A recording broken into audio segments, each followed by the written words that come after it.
Good evening students. आज हम आवेश का सतत वितरण के बारे में पढ़ने जा रहे हैं, जो आपका फर्स्ट चैप्टर और फर्स्ट यूनिट का अगला टॉपिक है। तो उसमें आपकी पहली हेडिंग आती है, ये सब तीन परिभाषाएं रहेंगी, क्योंकि आवेश का वितरण तीन तरह से हो सकता है। एक तो लंबाई के अनुदिश, दूसरा क्षेत्रफल के अनुदिश, तो तीसरा आयतन के अनुदिश। तो हमारी पहली हेडिंग आती है रेखीय आवेश वितरण। इसी को हम कहते हैं आवेश का रेखीय घनत्व, जिसे हम लैम्ब्डा से प्रदर्शित करते हैं। अब आप हमेशा ये ध्यान रखना कि जब भी आपका जो वैल्यू हर में होती है, उसको हम प्रति एकांक शब्द का उपयोग करते हैं। तो तार आपका है, लंबाई उसकी क्या हो गई L, तो आवेश क्या हो गया Q, और रेखीय घनत्व किससे प्रदर्शित करते हैं? लैम्ब्डा से। तो परिभाषा आपकी क्या बनती है? तार के प्रति एकांक लंबाई पर, परिभाषा सूत्र से ही देखना, तार के प्रति एकांक लंबाई पर उपस्थित आवेश के परिमाण को आवेश का रेखीय घनत्व कहते हैं। परिभाषा दोबारा से, तार के प्रति एकांक लंबाई पर, तार के प्रति एकांक लंबाई पर उपस्थित आवेश के परिमाण को आवेश का रेखीय घनत्व कहते हैं, जिसे हम लैम्ब्डा से प्रदर्शित करते हैं। यदि आप इसका मात्रक निकालना चाहते हैं तो आवेश का मात्रक होता है कूलाम, लंबाई का मात्रक क्या होता है? मीटर। तो रेखीय आवेश घनत्व का मात्रक क्या होगा? कूलाम प्रति मीटर। अब लंबाई के अनुदिश है, तो आप जानते हैं कि तार है, तो तार में वृत्ताकार परिधि भी बन सकती है आपकी। तो यही सूत्र हम लैम्ब्डा बराबर क्या लिख देते हैं? Q अपॉन L, और L की जगह पे परिधि आ जाएगी। परिधि को आप लोग जानते हैं कि परिधि का सूत्र क्या होता है? 2πr। अब यहां हमें r है, तो r आपकी दूरी हो जाती है, उसकी त्रिज्या मान सकते हैं। तो लैम्ब्डा बराबर सूत्र आपका Q upon L, Q upon 2πr, जहां 2πr वृत्ताकार परिधि है। अब आप सूत्र क्या मिल गया हमें? लैम्ब्डा बराबर Q अपॉन L। मात्रक आप लोग समझ चुके हैं। इसके बाद हमें मात्रक के बाद आपका इसकी विमा अगर ज्ञात करनी है, तो आप जानते हैं सभी Q बराबर IT होता है। Q बराबर क्या होता है? IT। I धारा है, T समय है, तो यही इसका Q आवेश का जो विमा होती है क्या आ जाती है? AT। लंबाई की विमा क्या हो जाएगी आपकी? M। तो यही विमा आपकी, लंबाई की विमा M नहीं होती है, लंबाई की विमा आपकी L से प्रदर्शित होती है। और तो आप इसका विमा क्या प्राप्त कर लेंगे? L को ऊपर ले जाएंगे तो AL की पावर -1T, या इसी को हम लिख सकते हैं L की पावर -1AT। ये आपका विमा इसकी प्राप्त होगी, L की पावर -1AT। अब इसी तरह हमारी दूसरी हेडिंग आती है पृष्ठीय आवेश वितरण। अब पृष्ठीय आवेश वितरण को आप लोग उसी परिभाषा के अनुसार समझ सकते हैं। जैसे वहां रेखीय आवेश वितरण था, तो रेखीय घनत्व हो गया। यहाँ पृष्ठीय आवेश वितरण है, तो परिभाषा किसकी बन जाएगी?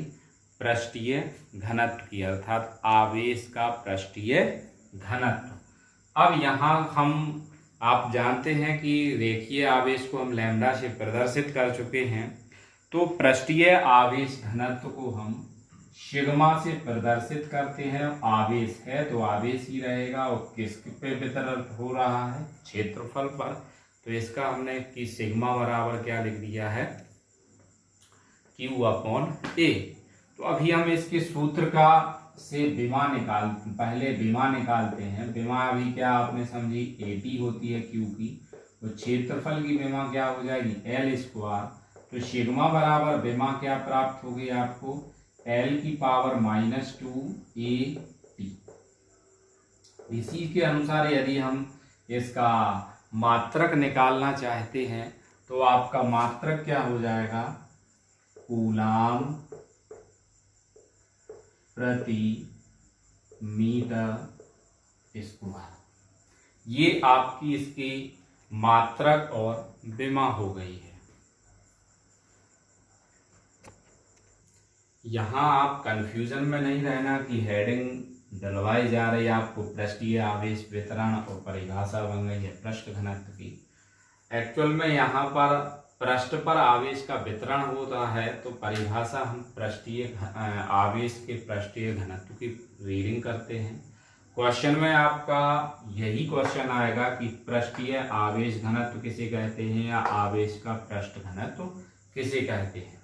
तो आपको ये हमेशा ध्यान रखना है कि जो वैल्यू हर में होगी उसको हम क्या शब्द जोड़ देंगे, प्रति एकांक। अब क्षेत्रफल है तो क्षेत्रफल आ जाएगा, लंबाई होगी तो लंबाई जोड़ देंगे। तो परिभाषा क्या बन रही है, इसको सिग्मा से प्रदर्शित कर। परिभाषा क्या है, किसी पृष्ठ के प्रति एकांक क्षेत्रफल पर, किसी पृष्ठ के प्रति एकांक क्षेत्रफल पर उपस्थित आवेश के परिमाण को आवेश का पृष्ठ घनत्व कहते हैं, और इसे सिग्मा से प्रदर्शित करते हैं। अब यहाँ पे सिग्मा बराबर क्या आया आपका, Q/A था सूत्र। अब A क्या है आपका, क्षेत्रफल है। वो क्षेत्रफल, अब गोला जैसे वृत्त है तो वृत्त में आपका गोलीय कोश होगा, और गोलीय कोश में आपका क्षेत्रफल का सूत्र क्या होता है, 4πr²।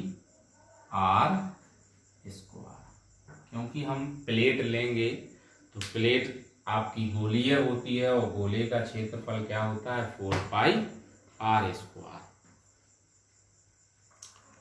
अब इसको हम परिभाषा किसकी बनाना है, आयतन घनत्व की, मतलब आवेश का आयतन घनत्व। लेकिन हम हेडिंग क्या डलवा दी आपसे, आयतन में आवेश का वितरण। परिभाषा क्या है आपकी, आवेश का आयतन घनत्व, जिसको हम रो से प्रदर्शित करते हैं। रो बराबर आपका Q/, अब आयतन आप जानते हैं, आयतन को किससे प्रदर्शित किया जाता है, कैपिटल V से। अब सबसे पहले हम इसका मात्रक देखते हैं। आवेश का मात्रक क्या होता है, कूलाम, और आयतन का मात्रक क्या होता है, m⁻³ अब यदि आप विमा इसकी विमा ज्ञात करना चाहते हैं तो आवेश की विमा क्या होती है, AT। आयतन की विमा क्या होती है, L⁻³ तो विमा प्राप्त क्या होगी, L⁻³ अब आपको विमा भी प्राप्त हो गई और उसका मात्रक भी प्राप्त हो गया। अब इसकी परिभाषा देखते हैं। किसी वस्तु के एकांक आयतन में, अब आप देखिए आयतन में भी नीचे लिखा हुआ है, तो क्या है, एकांक आयतन में उपस्थित आवेश की परिमाण को आवेश का आयतन घनत्व कहते हैं। इसे हम रो से प्रदर्शित करते हैं। विमा भी आपको ज्ञात हो गई, मात्रक भी ज्ञात हो गया। अब आप जानते हैं कि आयतन, गोले का आयतन हमें ज्ञात करना है, तो गोले के आयतन को रो बराबर Q/, आपका सूत्र क्या प्राप्त हुआ, V। लेकिन गोले का आयतन का सूत्र क्या होता है, 4 पाई r की पावर 3। और साथ में आपका क्या होता है, आप लोगों ने 10th क्लास में मैथ में पढ़ा होगा कि गोले का आयतन का सूत्र होता है 4/3 पाई r क्यूब। तो आपके सूत्र क्या मिला है, रो बराबर क्यू अपॉन वी बराबर क्यू अपॉन 4/3 पाई r क्यूब। तो परिभाषा भी आपने एक बार देख ली, किसी वस्तु के एकांक आयतन में उपस्थित आवेश के परिमाण को आवेश का आयतन घनत्व कहते हैं। आज के लिए तीनों परिभाषाएं ही काफी हैं। Thank you.